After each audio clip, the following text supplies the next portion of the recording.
Hey, how about you, everybody? Welcome into the Corner Recruiting Show. I'm your host, Jeffrey Lee, Senior Recruiting Editor for AuburnSports.com. Dadgummit. Today is Wednesday, August the 6th, 2025 for you. It is Tuesday evening, August the 5th, 2025 for us. Keep that in mind moving forward. If we slip up with any todays, tomorrows, or yesterdays, and we absolutely will, because tonight, we have a fantastic show for you. It's fantastic because we've got these two fantastic fellas here with me, Mr. Cole Pinkston, Sir Alan Head. How about you, fellas? How about you? Oh, how about you? Jeffrey, you must not have gotten the memo tonight about wearing army green for the show. Right? Do you realize, Alan, we both wore the green shirt the night it was just you and me, too? I did. I'm wearing that same shirt. I will. What do y'all think about my AS hat, my Auburn Sports hat? Love it. I like. Do you really? Sports. Yes. Yeah, it looks right. Jessica says, "Why does your shirt say as? I mean, your hat say as." So what I'm doing is, the Auburn Live hats were such a big deal. I'm just going to get this A and like the Auburn Live, you know what I'm saying? Like the way we did, just going to be an A. It's just going to be in that font. But I've got y'all one of these. Nice. Cole Seniors. Yes. Okay.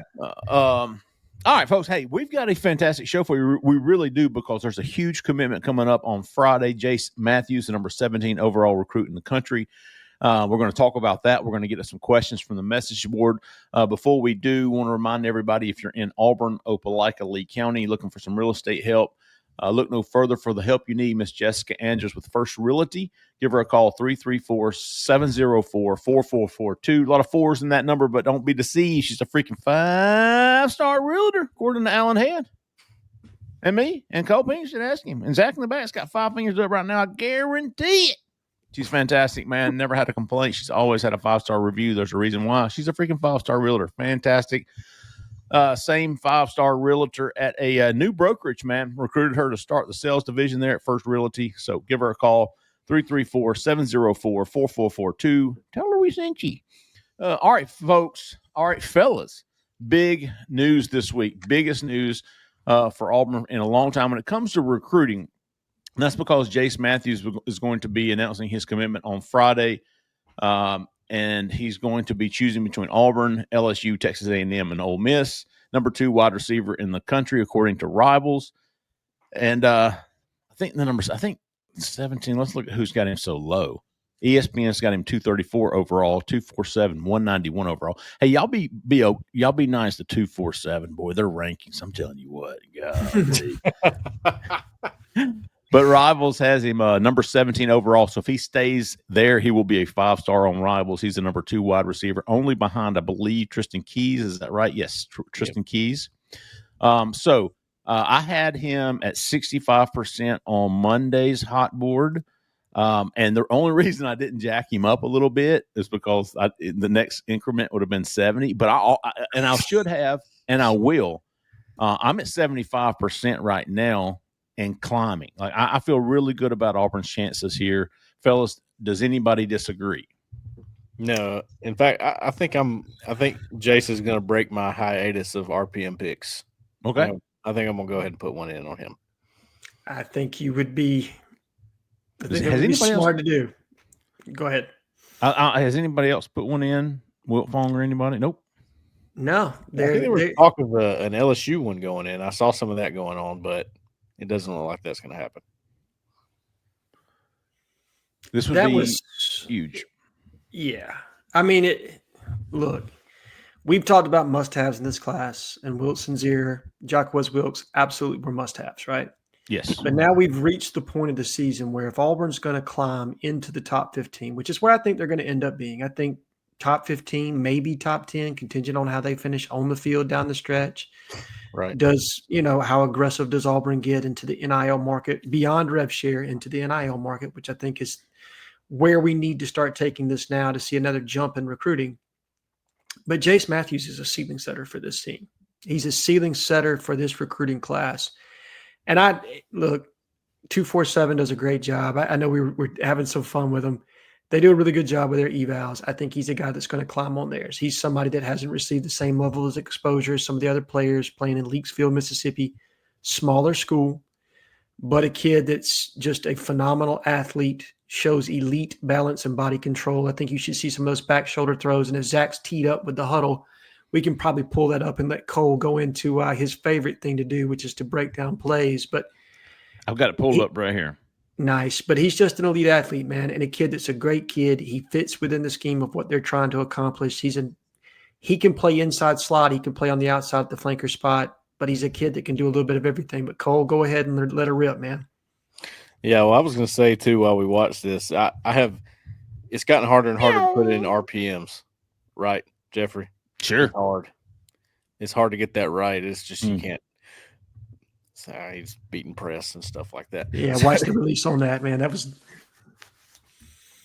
He's got.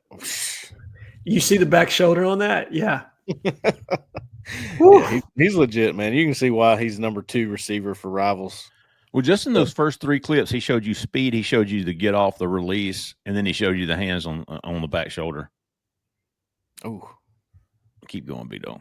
Yep, he's really, really good after the catch. That's one of those things. You know, when they get to the next level, how many guys can separate themselves from being a possession guy to, hey, I'm dangerous with the ball in my hand? It's not a whole lot. This guy's got it. He's got every tool you would want. Pretty much. There he beats the press there again. High points the ball. He's got a lot of body control, man. Yes. Balance and body control. For sure. Absolutely. And that's what they're looking at when they're ranking these guys. They give this guy they put him in 5-star territory because he's got Cam Coleman like body control. But he's got speed. I mean, not that Cam Coleman doesn't. He's not quite as big and long as Cam Coleman. He's a little bit more stout, wouldn't you say, Jeffrey? You've seen him in person. He's kind of got a strong build on him. He's just good. He's really good. Well, and what I think with Cam, predominantly he's an outside guy, right? But with Jase, you can move him around the formation. He's not locked into any one position. I think slot's probably going to be his best position moving forward just because of his ability to create separation.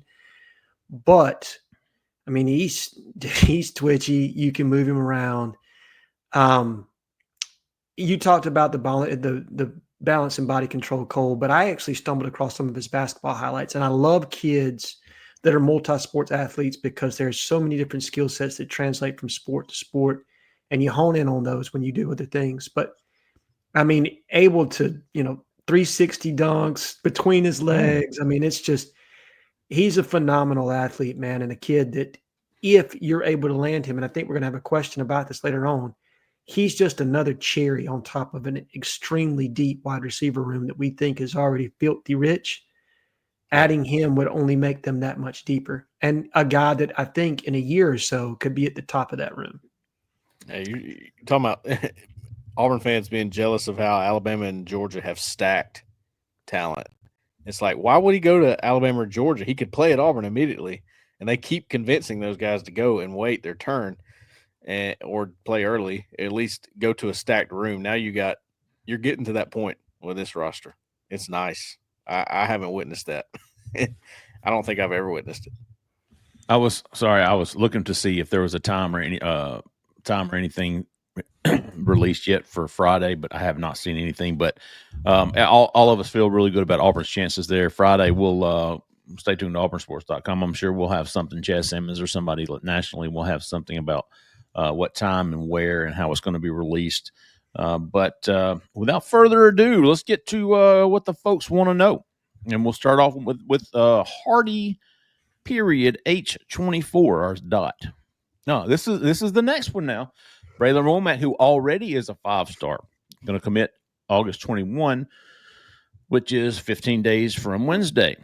So if Braylon Womack commits to Ohio State, do we think a flip is possible, or do we go all out on flipping Jira Edwards? This is what I was going to say with Jase Matthews that pertains to this. An RPM for Jase Matthews makes sense to me because I don't see this being a flip kind of thing. And it's not necessarily just his personality. It's more he's actually taking his time. It doesn't seem like it because it's August. But I don't think this guy's rushing into anything. I think the same thing with Braylon Womack. When he picks his school, whether it's Auburn or Ohio State, I think it's between those two. I expect that to stick. And the investment from that school is going to be major. Completely agree. Now, will Auburn try? Oh, sure. Oh yeah, of course. But without but go ahead, Cole. are y'all feeling that this is trending towards Ohio State right now? I mean, I can't remember what your last hot board. I've got him at 55%, and no, I do not. There's some buzz. I think it came from maybe Steve Wiltfong. Is that right, Alan? That he's been leaning Ohio State for a long time.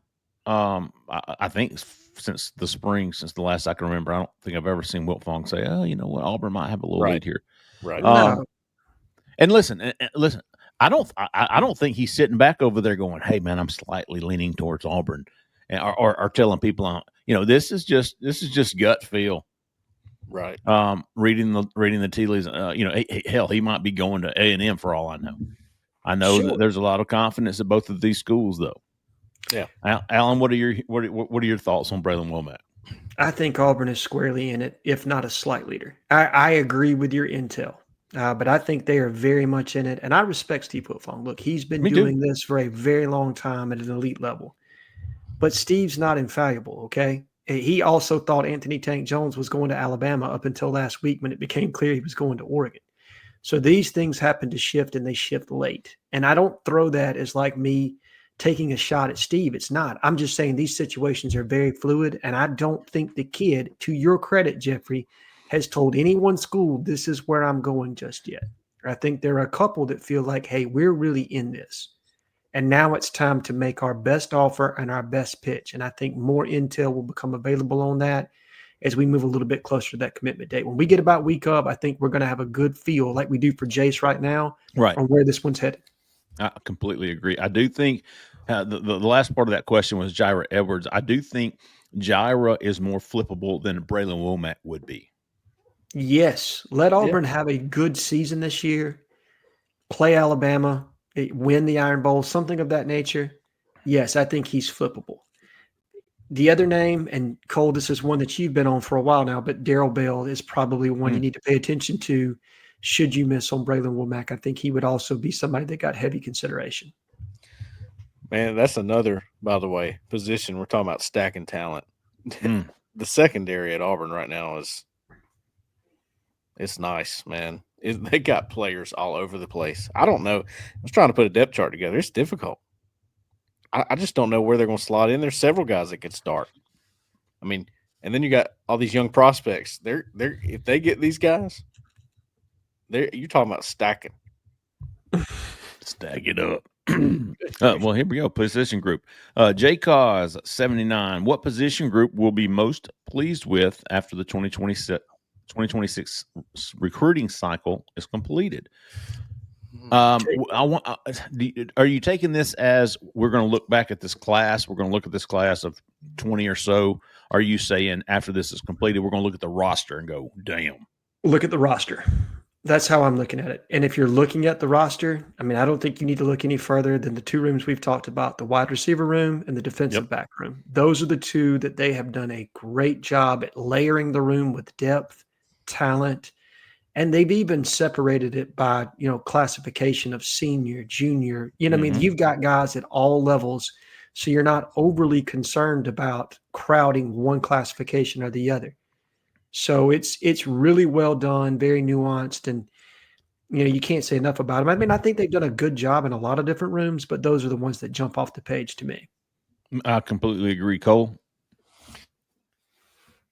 If you get Braylon Womack and you add him to the safeties you have, now you have Jacoby Mathews in there with him.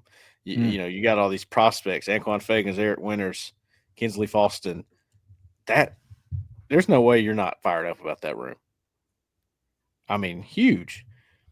And receiver, Jase Matthews. It goes back to these two guys because you're adding one piece. You're not having to go get five guys. You're adding one that's going to be a game changer to a room of already guys that you think are potential game changers. By the way, as we do this, a little bit of breaking news. Cameron King earns scholarship. Good for him.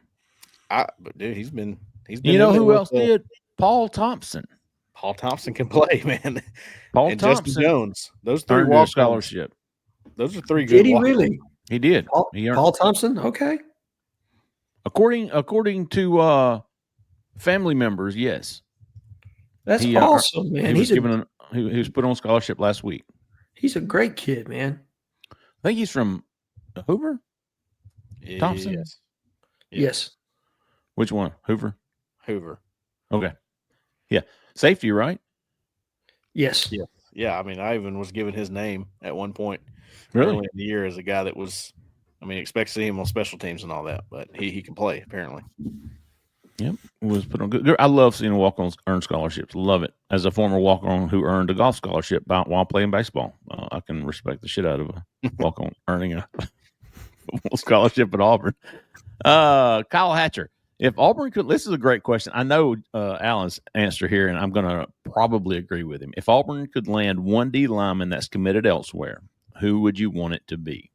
I agree with Alan. It's Cory Wells. There's little doubt about who I think is at the top of the board for Vontrell.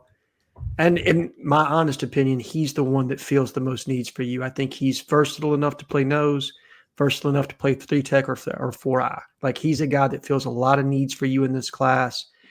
And I think the state of Mississippi is big for Auburn in this class. We've talked about Jase Matthews. We've talked about Womack. If you can get Cory Wells, that is a phenomenal stretch for Auburn out of the state of Mississippi, which is a state that Auburn's had some success in, but never taking 3 top 10 prospects out of that state. And that's what you'd be doing if you could land this young man in addition to the other 2 that we've talked about. But big kid, versatile kid, somebody that can give you some vertical pass rush, hold his own and split doubles. I mean, he's an answer for you at that position that you don't presently have. And you're going to have to flip somebody. We've talked about it. Mm-hmm. Yep. There's no one on their board right now who's not committed to somebody else. So he would be mine. Cole? Yeah, I think, man, if I got to choose, now I think Cory Wells is obtainable. I think he's flippable. I think Caleb Morris is. He comes to mind. Sure. I really, really, really like that guy. I really think I'm with you. I'm with you. Really? Yes, I'm a big fan. I think he's going to be a player. But Valden Sone is the one that comes to mind, man. If I could just pick one. Yeah, he's a good one. He's a good one. I'll say this for Caleb. Look, I know Ernest Rankins is higher ranked. I like Caleb Morris better. And I'm saying that as somebody who thinks Ernest has some really good, some good film. He's going to be a good player at the next level. I think Caleb Morris is a better player. I think I might be with you on that. I think y'all are not alone in that. Yeah. I think there are others who believe that as well. I'm pulling up Zion because he's the next one. WDE 1999. Is Zion Lee off the table? Absolutely not. Or is there still a slight chance there? I think I have him higher on my hot board. 10% of a flip than Trenton Henderson, than Tank Jones. I think Zion Ely, flipping him from Maryland, which could have a disastrous year. Yes. You win at Auburn and Maryland tanks. There's a lot of connections, and not just players. You're talking Wayne Dorsey. You're talking Rock Bellantoni. You're talking Hugh Freeze. You're talking DJ Durkin. There's a lot of things working for Auburn here. Yeah. This is what I will say. If you're talking, and I might have him too low. You might. I think you're fair right now. I like it. I think see it raising. Yeah, I think you've done a good job. But this is where it gets interesting to me, because I don't think there's any question for those of us who know what's going on that Maryland has the best NIL offer in front of him right now. And it's probably going to stay the best NIL offer he's going to get. Yeah. But if their season falls apart and Auburn, because I think we're going to get a question on this later, like which recruits could winning make a difference with, let Auburn put 10 wins on there and show production at that edge position. Well, now you can sell development. Now you can sell be a part of this, as opposed to where Auburn is now, which is a 5-7 program. You've got an embattled head coach. Your 10 wins, Maryland's on the other end of the spectrum. Yes, that becomes a much better sell for Auburn. And then you don't have to match price point. You've got something else you can sell. You can sell what Georgia sells. You can sell what Alabama sells. You can sell what Texas is selling. You don't have to pay top dollar anymore because now you can sell the development piece. I closed those ads off. How'd that work? Pretty good. Yeah, that's nice. A little zoom there. Enhance. Fruby In Six. hats. In hats. If Auburn were to miss out on all their high school targets at one position, which position could they load up in the portal at without hurting themselves in the long run? So right now, miss out on all their high school targets would be defensive line. They don't have anybody committed. Right. Cornerback. They don't have any corners, nickels, safeties. No, they got Wayne Henry.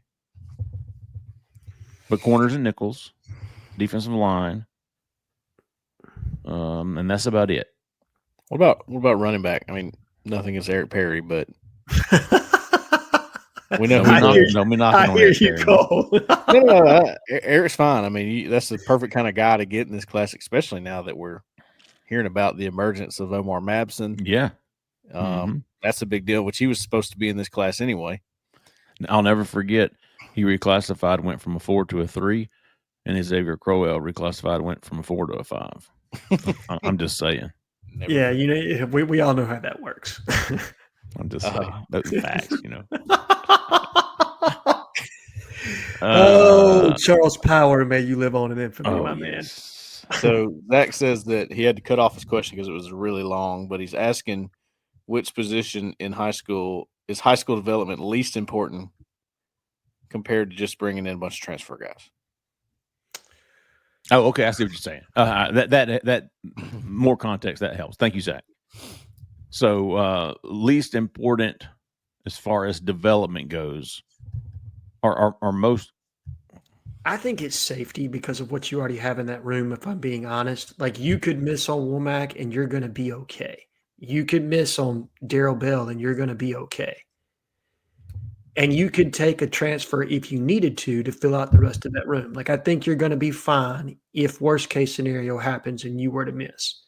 Running back is another one. I think you're right, Cole, where you've got an interesting situation because I had a conversation with somebody about the roster management plan at Auburn and kind of running back and what they were thinking. Well, there's a likelihood that you get to the end of this year and you're losing Damari Alston. But you've got Darrell, you've got Cobb. What happens to the person who's the odd man out between those two? Does Omar Mabson start to pass one of those guys? Mm-hmm. And then they hit the transfer portal. Well, that's a spot where you absolutely could add a transfer unless you land a guy like a Jay Lamar. Like, that's the kind of you take in this class because he makes a difference. Right. No offense to the kid, the Baker kid, but he's not – I mean, does he change anything for Auburn next year? Baker. You talking about Carson Baker? Yes. Oh, all-day Baker. Yeah. Next year, I mean, it kind of depends on how running backs look this season, I guess. I mean, they could be disappointed in how the room looks and come back and go, all right, this is somewhere we need to invest. That's hard to predict at this point. I don't think they will. I think the running back room is going to be fine. I agree, and that's my point. Is that are you going to spend money on a kid that doesn't really change the dynamic of your room, or do you go out and you take a transfer because he actually does impact what you're able to probably produce the following season? And I think what happens next year is vitally important to Hugh Freeze because that's the first year that they're really probably going to be contending for the playoff. Yeah. So how many surefire floor pieces do you want to shore up to give yourself that opportunity? Anyway. Does it feel like they don't have a choice on D-line? I mean, they're almost going to have to keep doing portal for a while.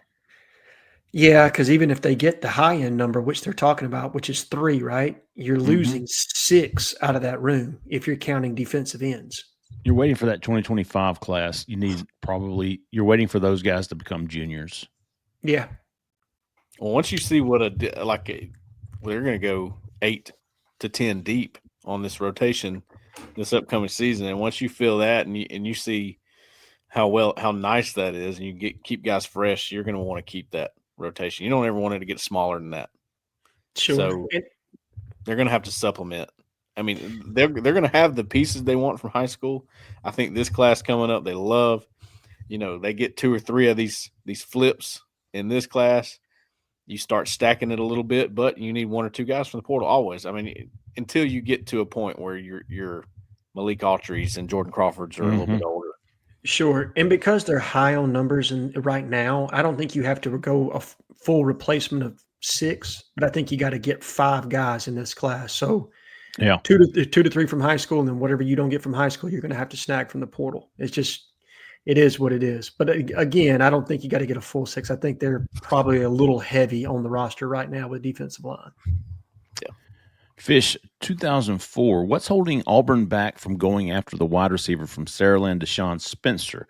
Absolutely nothing. We've been saying for a while now. I think the ideal class for Auburn would be Jase Matthews and Deshaun Spencer. I think that's kind of the can still feel that way. I think Auburn gets Jase Matthews and then goes and tries to flip Deshaun Spencer from Duke, and I think that's the ideal class, high school class for Auburn right now.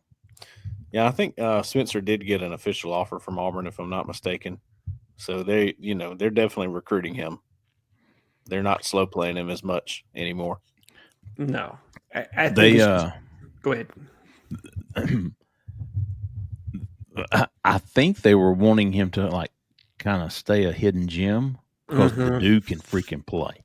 Yeah. And I think they wanted to he's just committed to Duke, little kid from, Alabama, no big deal, right? All right, we'll take him. Yes. I think they preferred that with Caleb Morris, but people have started to discover him. Miami came in with an offer. I think A&M has come in with an offer for him now. So you can't slow play that one as much, or not even slow play, but just hide that one. Right. That'd be different for a guy like Wilkes, who's over there in Wadley, which he was already known. But those guys are in Mobile, man. They're going to find him. Yeah. It's at Saraland where they just had – yeah. Horace from 3. Who is the most realistic 5-star out there that we have a shot at flipping? Well, for First Realty, it was Jessica Andrews. Hey! 5-star flip would be your candidates would be Zion Ely. Yes. Jira Edwards.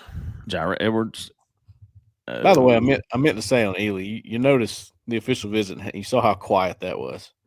For anybody wondering if Auburn's still staying on him, quiet is the game here. Yeah, you're not going to hear him until he shows up on campus, and even then you might not.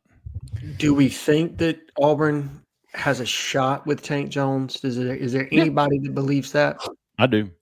Okay. I think there's a shot he ends up back in state. I would lean a lot more towards Alabama than Auburn, but I think Auburn preferred him to. I think Auburn believes they have a better shot to flip him from Oregon than they would have Alabama. So I think there was some sort of relief that he committed to Oregon and not Alabama. So I would.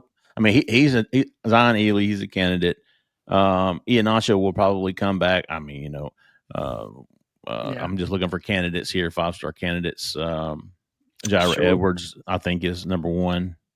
Yes, I agree. I think Jira is the most flippable. Sedarian, C.D. Morgan's on there, but I just don't see that happening. No, I don't, man. And I'm not trying to be a jerk when I shrug that off. Sedarian's a great player. I don't see it. I think that investment has been put into Jase Matthews. Mm-hmm. I think Jira Edwards is the answer there. I mean, if Sedarian Morgan called him and was like, "Hey, I think I want in," they would figure it out. For sure. I don't see that happening. Brad Birmingham, is there any chance that a strong season from Jonah Winston, he's a Hoover 3-star wide receiver, maybe gets him on the wide receiver board? I doubt it. I would project him to Florida State. I think the national media is projecting him into Florida State at this point. Is he Jameis's brother? He is. Is he really? Yeah. He is. And man, he left Hueytown to go to Hoover? He's been at Hoover for a while. When I went to see the name. The linebacker that was at Hoover. Bradley Shaw.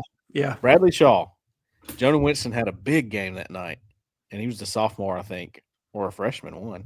Anyway, I don't know how he keeps getting overlooked. That guy can play. Is he 2026? Yeah. Huh.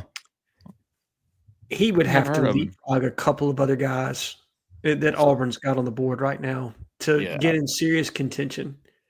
Yeah. And I just don't see. I'm with you, Cole. I don't see it.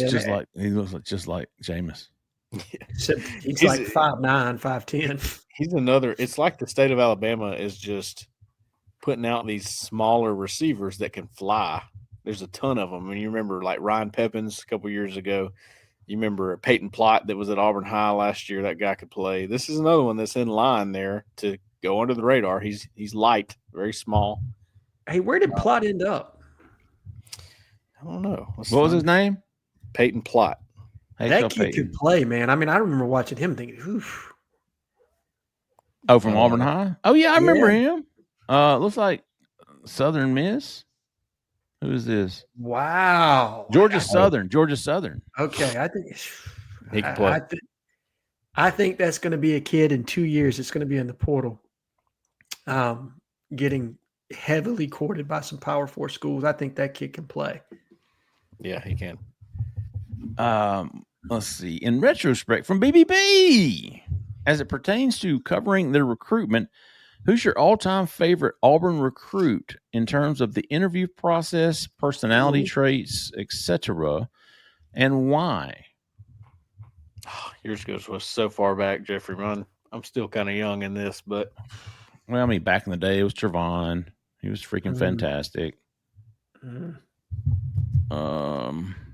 Antonio Coleman was awesome. Bart Edens was awesome. Tommy Trott was awesome. I could see Bart being pretty awesome. I've spoken Reese to him a lot. Dismukes was awesome. Yeah. Let's see. For me, I love Joe Phillips, man. I always say him, I feel like, on this question, but he was he kept it real, man. That's very right. memorable. Very memorable. I remember where I was when he was telling me that. I was in the bathroom downstairs. He was like, man, they pay me more money. I was like, okay, cool. I happened upon a Instagram from one, I think it was like one of the Auburn Sports pages, one of the ones that's with us or something. And they had asked a bunch of guys in DMs, like, who's a guy the media's not talking about? And a bunch of them answered somebody. They asked Joe Phillips. He said, Joe Phillips. I love it. Marlon Davidson, Derek Brown.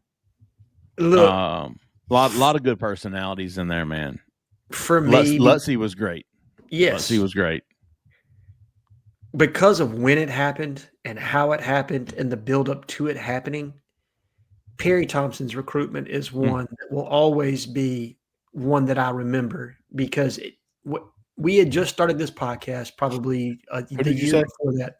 Perry Thompson. Perry, yeah, that's a good one. We'd started this podcast the year before. And obviously the Harsin era, like that was just probably the hardest hour of the day having to do this with you guys, talking about recruiting, man. It was brutal. But then to go into that summer and then the build into that and the flip from Alabama and the story, that will be one that sticks out to me. I'm with you on Trevon. He was fantastic. Just everything that kid had to overcome. Greg Robinson was awesome. And I'll tell you who, Cole, Braylon Womack. Awesome. Yeah, he's been awesome. Fantastic. Love him. Sam Turner was great. Kel Ellis was great. Ryan G was great. I mean, it would be easier to say, these are the guys that were awful. Stanton Ramil, not terrible. I don't care. We're ready to start right now. Reese Baker. Reese. He was all right. Reese was fine. He just lied. He lied to me. Same with Stanton Ramil. Oh, my car broke down. Oh, Stanton, man. I'm sure he's an okay guy, but was he at Michigan State or something? Yeah. He was. I think he's already transferred, I believe. Has he? Yeah, because he committed, though. See, all the cats back in the 2000, my first 10 years of doing this, 2004 to 2014, that was before Twitter, that was before it really blew up. So you could develop relationships with these kids. You actually went and you weren't one of 16 people calling them. You were one of two. It was me and Caldwell. It was me and Mark Murphy. We were the only ones calling these kids back then. There wasn't, these national guys for rivals back then and 24/7 or Scout. They didn't call them like Chad Simmons and Wilt Fong and right. Tom Loy and all those guys do now. So it was a lot easier to get to know them, and they were a lot more apt to talk. So relationships is something that I miss from back in the days. Yeah. Would you say that difficult to get them now, really? Mm-hmm. Garrick Brown was probably the hardest kid to read that you ever covered? Him and, believe it or not, Trey Blackman. Great one. He was. He was. He really was. Reuben Foster was great until he wasn't. Yeah, that's true. And I feel hell, man. I'm gonna tell you right now, one of my favorites. I'm gonna be honest with Tony freaking Mitchell. I was gonna say Quay. Tony's a I was good gonna say kid, man. He is. Quay Russaw. Quay Russaw was one of my favorites. Quay Russo was fantastic. I still Great talk to guy. Tony. I'm a Tony Mitchell fan. I know what he did. I know what he did with Caldwell, and I know how it goes, man. I know how it goes. You also know that there are things that happen in recruitments that kids don't control either. Right. You know what I mean? So there's read been a between the lot lines of for anybody that's watching this podcast, okay?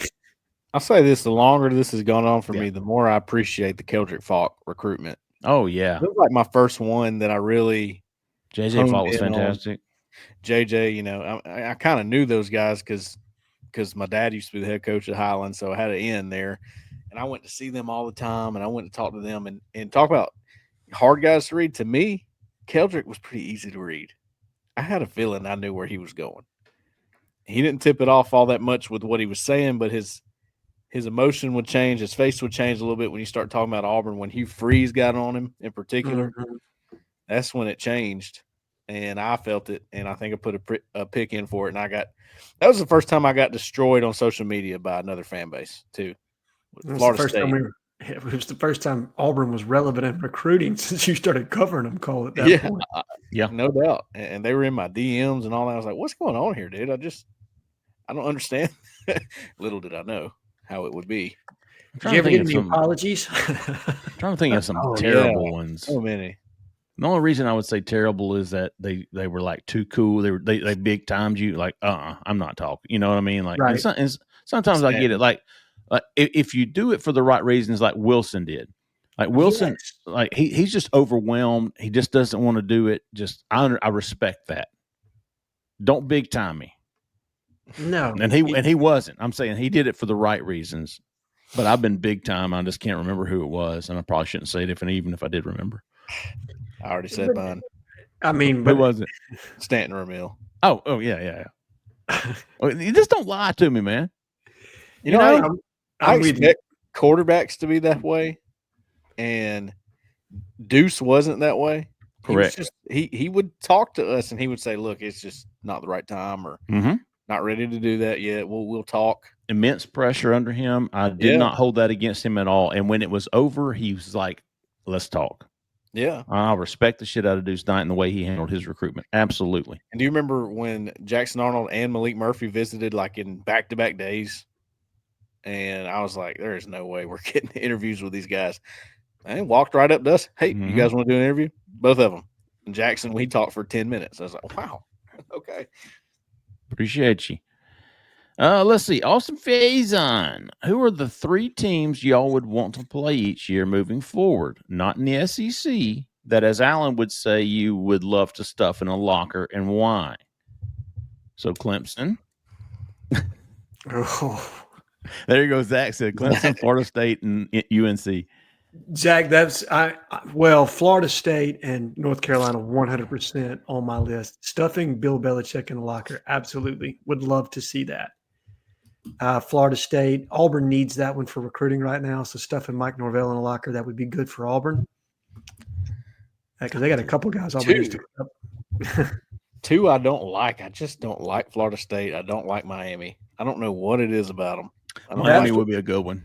Miami was where I was going with the last one. Yeah, stuffing Mario in a locker. That's always fun. Watching him manage games on the sideline with immense talent against inferior teams is always fun. And I probably shouldn't say that given some of the coaching mishaps we've had, but I know put Indiana on the board for me, big dog. Indiana? Come run your mouth down here, Signetti. Ooh. The SEC is this way, big dog. Wasn't he the one like complaining like, oh, all they don't play shit? Yeah, play 8-game schedule. Yeah, I'm gonna play an SEC schedule. I mean, you'd like to say Ohio State, Notre Dame. You'd like to beat them. Michigan. I would love Notre Dame. Would love Notre Dame. Zach says Michigan he hates Michigan. Yes, Michigan was on mine. I would put. I don't dislike those schools like I dislike Florida State and Miami. I thought Allen would have Dabo on his. I like Clemson. I'm so sick of I like playing Clemson. I know. Okay. I know. And I will be honest with you. Like, look, yes, I make the same joke about Dabo. We all know what I think of him, but this is the part I respect about him. He's the same dude. He has not changed. You know what?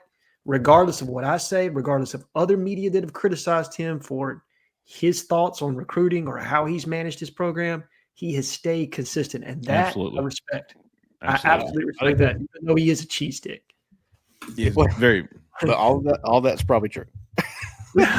Cheese Richard, as we like to say. You know who I would have said last year? Who now it just seems like that's no fun if beating them. Colorado. Oh no, I could go for that. And here's something. Like I don't have a problem with Deion. No, I don't either. No. I think Deion has basically built that program off his brand, right? Mm-hmm. I mean, a program that was pretty much an afterthought in the Big 12. I probably don't want to watch that one just because of the anxiety the Auburn fan base would have leading into that game, because there are so many Auburn fans, at least of the message board variety, that wanted Deion to be the coach at Auburn. There were a lot. Wow. I mean, there are a ton. I want Bo on the sidelines the whole game. This towel, Bo versus Deion, you know? Oh, yes. Oh, yes. Yeah. I will say that, and another thing I like about Deion, he always he never said I was the better two sport player. No, he credits Bo Jackson. He's very modest and humble, and that does not come often and easy for Deion Sanders. No, they're not. They're not typically humble. They sometimes say they are, but don't act that way, and that's why it would be fun to just beat them. I hear you. I grew up a Deion fan. You know what I mean? Like in my backyard, look, dude, I spiked the football and wanted to talk shit and everything else and pretended to be Deion Sanders. That's who I was. You know what I mean? Stepping in, big dog. Exactly. Like I didn't want to be Joe Montana. I wanted to be Deion Sanders back there, prime time dancing in the end zone. Give me one SEC team that you want to play every year and beat if you're Auburn, but not Alabama or Georgia. Give me a different one than the rivals. It's Florida for me. I don't know what it is. I'm sorry, Keith. Florida is it's like been a thorn in Auburn's side lately, has it not? It's Ole Miss. It's Ole Miss. And it has zero to do with Hugh Freeze. Like there's a level that one's grown on me some. So it's Ole Miss for me. I think that's the correct answer for me too. I've just really LSU came to mind for me, and I just love I love LSU. It's hard not to like LSU. They're my kind of people, man. There's people who would disagree with us passionately, but to me, it's hard not to like LSU. Matter of fact, that's on my bucket list to attend a LSU night home game, like a good one, as a fan, as an LSU fan. I want to go in there. It looks. I've been driving through Baton Rouge a lot, and I see the stadium from the bridge. It looks awesome, man. Heather Spradley Creel was a good friend of mine in college, and all her best friends were LSU fans, and they would come up when LSU would play, and we had the best time with them, all of her LSU buddies, and I think that was I think that's kind of, I was like, man, these people are my kind of people, man. I mean, they freaking party, dude. I mean, they teabag Bammers, man. I mean, let's be honest here. My Zach, kind of folks. You saw what Zach said, Alan. If Jimbo were still around, it'd be wherever he is, right? Oh, no question. Yes, it's absolutely Jimbo Fisher every time. LSU fan stuck his finger in my booty hole. Y'all seen that video? Yeah, I forgot about it. I mean, I love it. I mean, LSU absolutely is my number two. My number two. I'm going to a LSU fan game, night game, good game, and I'm going to paint my freaking face. Not really. It's worth it. I went to a night game in Baton Rouge when Troy played, and it was worth it. I mean, they showed up for Troy, much less what it would be for, an Auburn or a Florida or whoever. pick your SEC school that they typically have a good game against. Now that was not the one that Troy beat them, was it? No. That was the one they scared them. That was when that was 2004. So I think Betterson was the back. It was the running back on that team. DeWitt Betterson. Oh yeah. All right, let's get to some how about yous. I've got two. I have two. I don't know why I have a few more than usual. I have 6. Okay, let's let you get going, Cole. All right. Auburn 1975. Words of encouragement for all of us, not just me, all of us. Okay. Awesome post he made. Yeah. Next year for sure, 1. All spelled out? It's, oh man, what happened? It is next YR for sure, 1. And by the way, I don't have 6. I have 5. He's times 2. Oh, he's times 2. Okay. I had him in here twice. Voice of reason. Okay. Brother guy. Mm-hmm. Brother guy. How about you, brother guy? Yeah, he had a good post in the Cole Kublik thread that we had Yes, going. he did. Yes, he did. Voice of reason for sure. Voice of reason. You saw it. I did. Another voice of reason who used to not be, but now, I mean, has been for the last 2 or 3 years. Taylor Maid, too. Times 2, big dog. Boy, what a turnaround for this guy. Incredible. I think Taylor Maid was just one of those that believed Brian Harsin. He saw Brian Harsin for what he believed him to be quicker than probably long before everybody else came around to it, right? And he just didn't believe in the fit. Well, and listen, looking back, he was right, but he was also at the time bad for business. Yes. But I mean, Taylor Maid too. Times 2, big dog. I'm telling you, he's actually one of my favorite posters. He's a top 10 for me. He was in there in my QB impressions thread that just absolutely went aflame. He's so fast, and I thought he was a voice of reason in the storm. And and in the same one, I got to give credit, Dr. Mantis Toboggan, MD. He's my last one. He gave me some constructive criticism, and you know what? I am never past that. I want to get it, all of it. And if I think that I need to work on something and you hit on it, I think you need to tell me. And I'm all about it. And he did. He gave me some good advice, and I'm going to adhere to it. So I appreciate you, Dr. Mantis Toboggan, MD. Okay. How about Danny you, big DeVito? dog? I always think of Danny DeVito. What is that a character, Dr. Mantis Toboggan? It's like a character that he has on Always Sunny in Philadelphia. Is that? Oh, yes. Okay. Yeah. I never saw that show, but it must be pretty good. It's not bad. Okay. Alan Head. I've only got one, and it's Uncle Baby Billy. Man, this guy. Hey, look, you know? Listen, I made a comment on the board that basically Billy made me laugh, and I said, "Look, you're probably gonna get, how about you 2 weeks in a row for that." And what he's really getting a how about you for, though, is he came back. He said, "I'm a little confused by Jay Lee's tactics, so I'm gonna keep acting tough until I figure it out." What is that from? I know it. Ricky Bobby, man. Of course. That's when he's like, "I'm the Magic Man now." Yeah, I know. You break win. El Diablo. No, you pass win. Oh, you want to go wash it now. Ooh. Time for tacos. How about you, big dog? Okay.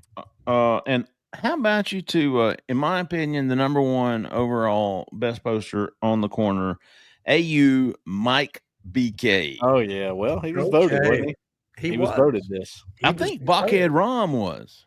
I thought it was AUBMK. Okay, he should have been anyways. I thought I was like, no, I'm vetoing that poll because Auburn Mike BK is. Maybe that's what I remember. Maybe that's it. That could be. But I can't. It was in the Ben Duncombe thread. That poor kid. That poor kid. Auburn Mike BK said, Can we say it on air? No, we can't. But you need to go back and read his post. It was hilarious. I'm sure we've said worse. Oh man, like I Wayne probably said Brady. worse tonight. Yeah. All right, how about your time for tacos? Auburn Mike BK, Auburn 1975. Next year for sure, 1 times 2. Brother Guy, Taylor Maid, 2 times 2. Dr. Mantis Toboggan MD, and Uncle Baby Billy. Oh, fantastic questions tonight, man. Fantastic insight from you fellas. I thought we touched on a lot of different things. Y'all stay tuned to auburnsports.com this week. We're going to be building up to the Jase Matthews announcement on Friday, as well as looking ahead to Braylon Womack. Don't forget Jessica Andrus with First Realty. If you're in Auburn, Opelika, Lee County, give her a call, 334-704-4442. Tell her we sent you. All right, that's going to do it, folks. We appreciate everybody listening. We appreciate everybody watching. For Cole, for Alan, for Zach in the back who stayed in the back, I'm Jeffrey Lee, man. Y'all stay that left lane. See ya.